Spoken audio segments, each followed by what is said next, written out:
please welcome to the stage Emma Davies and Ruta Sadmantics.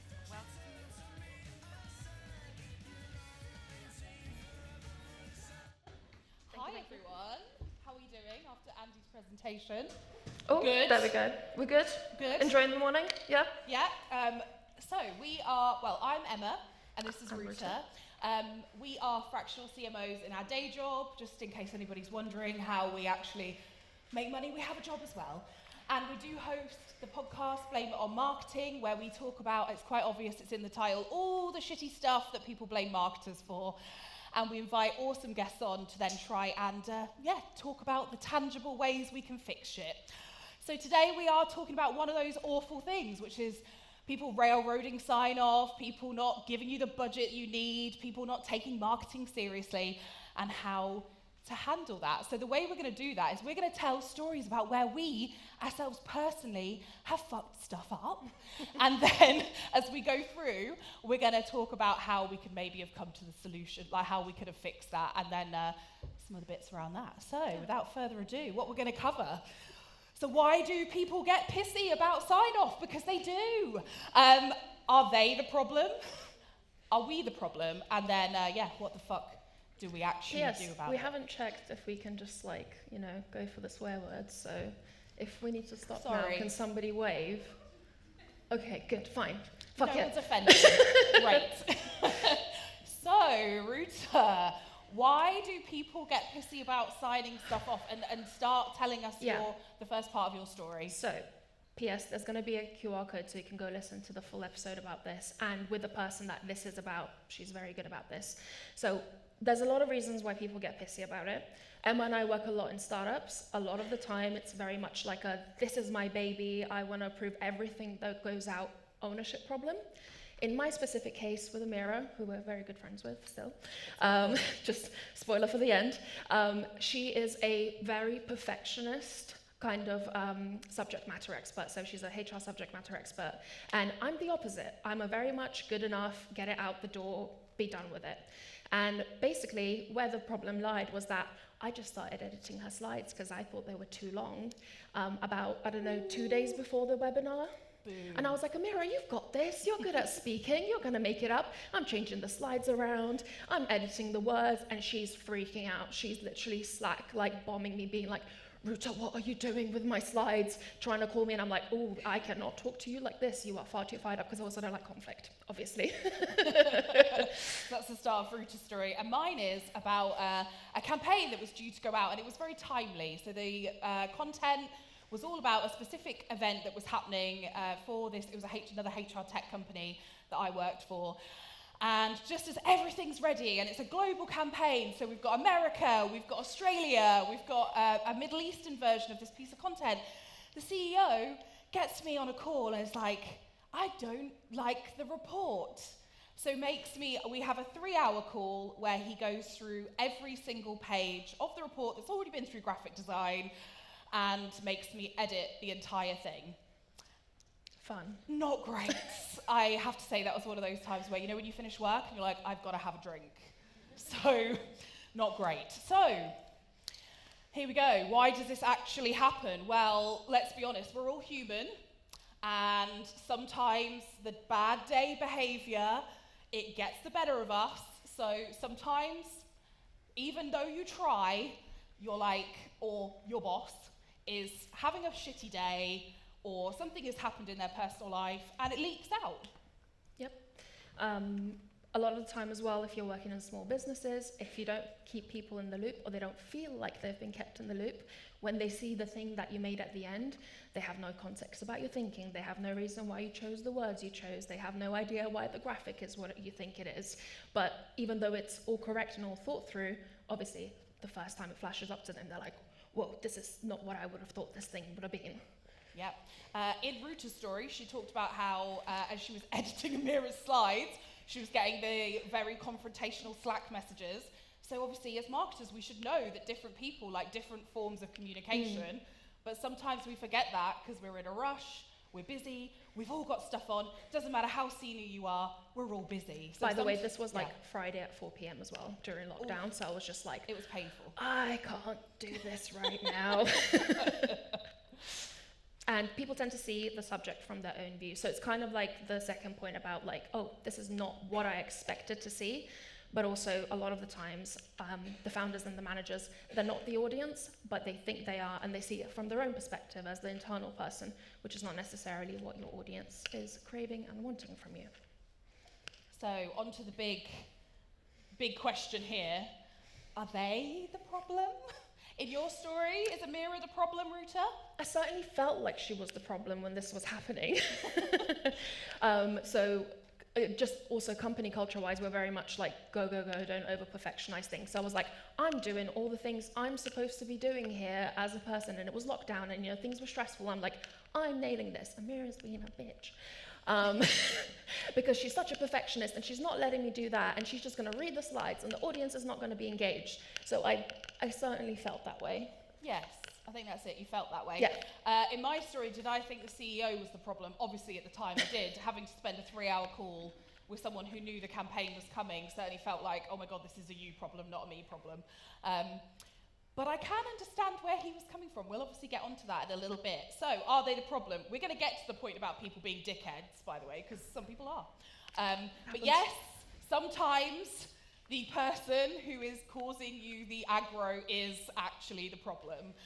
I'm sure that makes you sigh with relief. Sometimes people do want to sign stuff off, but they are unreachable, and they don't sign stuff off on time or as you're going, so then it's a big surprise when they need to sign something off in the end that they didn't see coming. Yep, and they want to be involved in every decision, right? I think that's really common, especially in small businesses, where you've got everyone from, your CRO or your head of sales through to your CEO who wants to be involved in the decision making, because they, we'll get onto the bit about marketing in a minute and how they feel about us.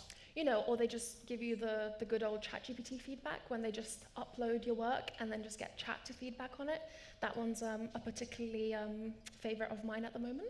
Yeah, that's a very, very new issue for us, I think.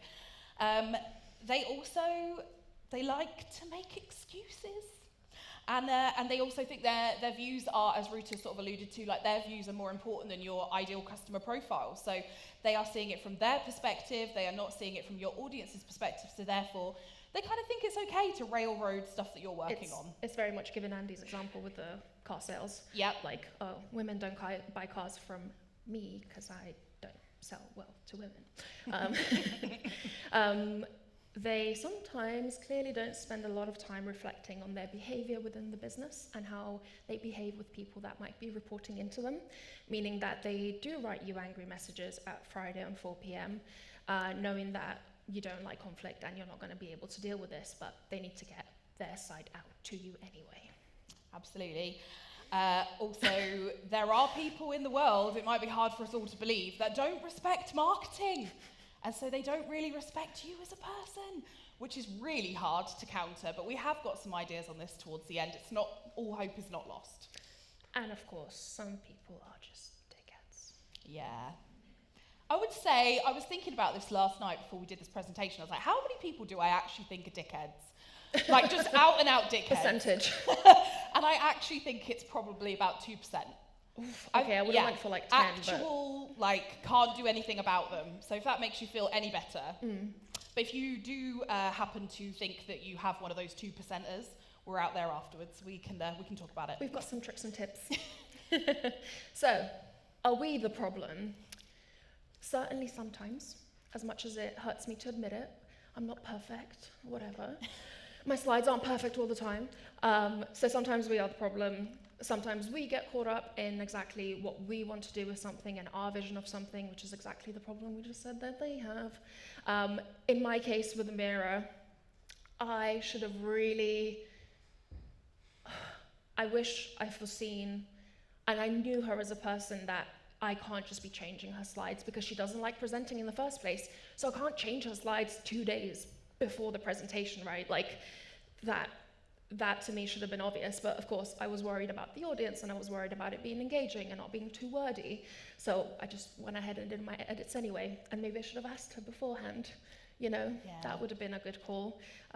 It's all very cringe to me now when I think about it. I would not, but this was years and years ago, by the way. I was a child when this happened. So She's definitely give learned me her a little lesson. bit of hope here. She's learned her lesson. With the CEO example, where he's editing something that was meant to go out the next day, yes, some of that was my fault. So even though the CEO was not understanding the fact that all these reports are written for our audience, we hadn't managed the relationship properly with him. When I say me, the marketing team, we were in like quite a big marketing team. And my boss certainly hadn't briefed him in properly, hadn't explained the fact that this was timely, this was all needed to go out. He was missing a huge part of the context around this campaign and the importance of it getting out, and the fact that also we had a freaking huge pipeline target as well to hit off the back of this. So yes, part of that is my fault. I could have managed that call better. So there was when I sort of knew we were going into the like, oh my God, we're going to edit every single line, I could have absolutely stopped that conversation. And again, we're going to get onto a bit about how we can stop that conversation in a minute. But are we the problem? Yeah, sorry, sometimes it's us. We do like to communicate via text, don't we? Slack, email, etc. And a lot of the time, no one's reading them. Exactly. My top tip for that is never send a Slack message without enforcing that someone gives you at least a thumbs up to prove that they've read it. We think we've been crystal clear, about deadlines, but if they don't care about marketing's deadlines and marketing's timelines, then there's really no point giving them a deadline. It won't make a difference. We are also victims of either over-communicating or under-communicating. Like we'll either go way over the top or we'll basically silo ourselves off and not talk to anybody. Yeah. And sometimes we do try to hide behind the data or hide the data. Either way, we kind of bend things to work to our advantage, which can backfire when kind of more detailed conversations happen later and it's hard to like really rationalize the data you've been talking about. Yeah, if you've got to this point and you're also like, oh my God, this is impossible. It's not, it's really not. It's going to be all right. Hang in there. The worst thing that happens to us as marketers, and we've seen this a lot over the 3 years that we've done our podcast, people stop caring about their jobs because it starts to, and we all have this, right? You've got a shitty boss or shit things keep happening, and then it is really hard not to take that super personally, and then that starts to impact your life outside of work. Yeah. And at that point, game over. Turn off, yeah. So, what do we do about it? Help is on the way, dear. I wish I hadn't done that now. So, with Amira, who this happened with to me, I'll tell you what I did, and maybe I'll tell you then what we should have did on the slides. So what I did was on that Friday, absolutely refused to have a call with her. She kept messaging me being like, Ruta, we need to get on the phone. And I was like, oh yeah, no, I'm not doing that. I'm not doing this confrontation right now. And she kept going back and forth. This is all Slack, right? Like, not good either way. And then eventually what I did was on that Friday afternoon, I called the CEO, who is also Amira's boss, but her friend. And I was like, Stuart, what is going on? Like, this is crazy. She's like flipping out over nothing to me. And he was like, okay, Ruta, don't worry. I'm going to go chat to her. So by the time Monday rolls around, Stuart has spoken to her. He's like, you guys just have a different style. Like, it's totally fine, blah, blah, blah. And we ended up having couples counseling. No joke. No joke, at work with a person that used to help us with like coaching and that kind of thing. So we had a bit of a couples therapy, and we actually truly understood each other and actually really appreciated how we work oppositely. So Amira's like, oh my God, how can you just like do something so quickly and just get it out and not worry about it? And I'm like, I don't know, just that's how I do it. And she's like, oh, okay, but like I need to do the research and the referencing and I'm like, oh yeah, I don't do that either. So like, thank God someone's doing it. But essentially we had couples counseling to help us get through the argument. It helped that we liked each other a lot, like as people. I think mutual respect. Mutual respect, yeah, just very opposite work styles. So the ending to my story is that we didn't resolve it. And to this day, it still remains one of those haunting, traumatic events in marketing history for me. I did what any marketer, as I was like head of demand gen at the time, went to the director of marketing and said, oh, this is awful, help me. And my boss just completely chickened out as well in talking to the CEO. The campaign went out about 2 weeks late because we had to, you edit something once it's in graphic design, nightmare.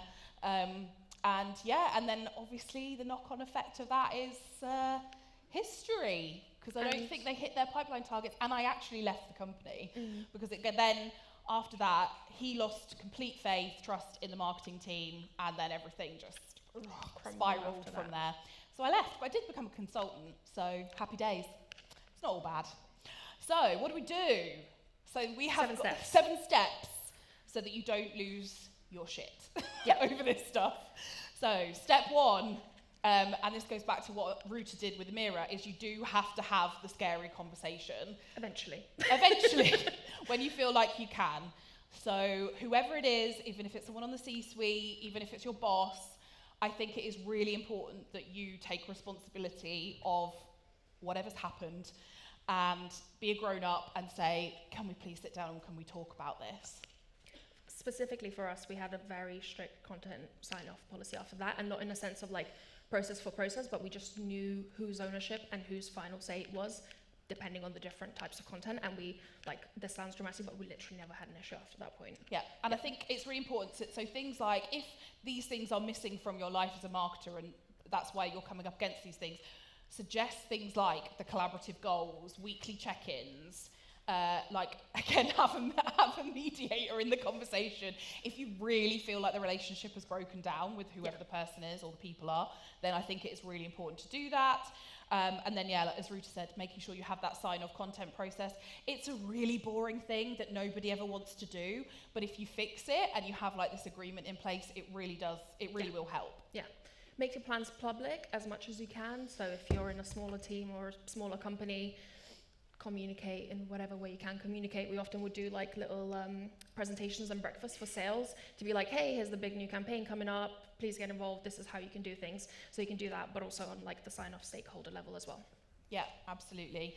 I've worked in really big companies as well, where it's oh, how do you make the marketing plans public? But even things like, employee intranets, great place to put your marketing plans up. And it's an opportunity to be I'm not asking for feedback, but this is the plan. It's very public. Finally, tailor your communication skills to suit them. Yes, sorry, it's going to have to be us that bends. Because, it's only our job to communicate correctly to the audience. Yeah. Just saying, whether it's internal or external, it's still our job, and we know how to do it. Yeah, absolutely. And if you're not sure what that means, ask them. Very straightforward. Yep. Ask them what they like. Yeah. Keep the receipts. So this is a bit of a petty one for me, but if they have said they will do something by some date, if they have signed up to something by some date, if they are responding in Slack but not responding on email, make sure you keep a little bit of a library of that, and you'll probably know who those people are that you work with that you need to do that with. Again, it is a little bit petty, but at least it ensures that you did what you needed to do. Yeah, and always get an acknowledgement for what you sent. Mm-hmm. Always.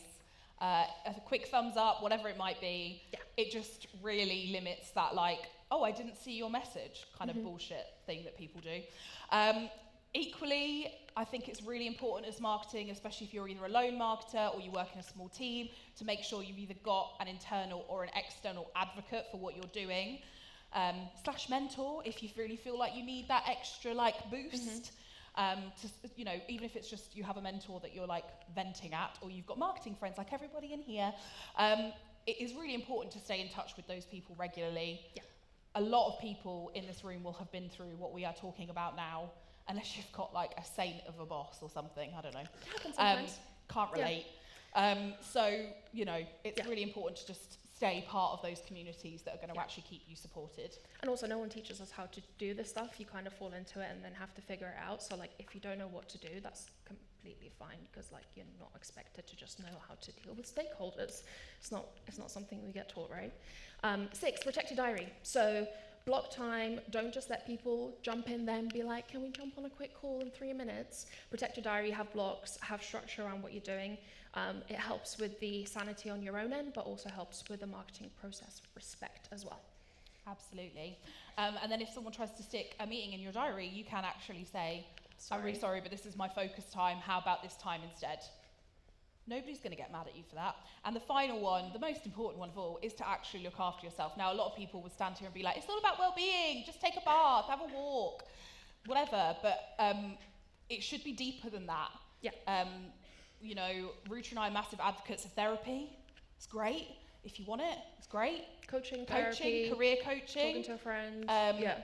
Like having a marketing mentor is a great thing. I think you and I would both say that we've benefited from that over the years. So yes. Yeah. Wonderful. This is our really boring content process that goes into a lot of detail, but if you want to have a look at it, please do scan the QR code. You can just go see it. But that is how I solve my problems with a mirror. Excellent. And finally, we do have a Blame It on Marketing subreddit. It's obviously anonymous. There's some pretty spicy shit in there of people moaning about things that have happened, but Ruta and I will always reply. Yes. So if you want to either go on there anonymously or you want to DM us about any problems that you've got, Or feel just free. Come outside and talk to us. Yes, we're also out we're there. outside. We're doing marketing confessions, so you can leave marketing confessions, and we are also doing marketing bullshit bingo tonight. So hope We'll to see you there. Thank you. Thank you. Emma and Ruta, that was fantastic. I mean, communication is absolutely key to everything, but you know, sometimes you think it's easier if I just get on with it and do it on my own, but that's when the problems start. Do we have any questions at this point for Ruta or Emma? Is Slido up? Or are you Just all in on case. Reddit having a good old Yeah. bitch there Go to Reddit, already? yeah. I love that, honestly. It's a whole new world. Any questions? Well, fabulous. Looking forward to tuning into the podcast again, and thank you so much for being with us Thank today. you. Thank you. Well done, guys.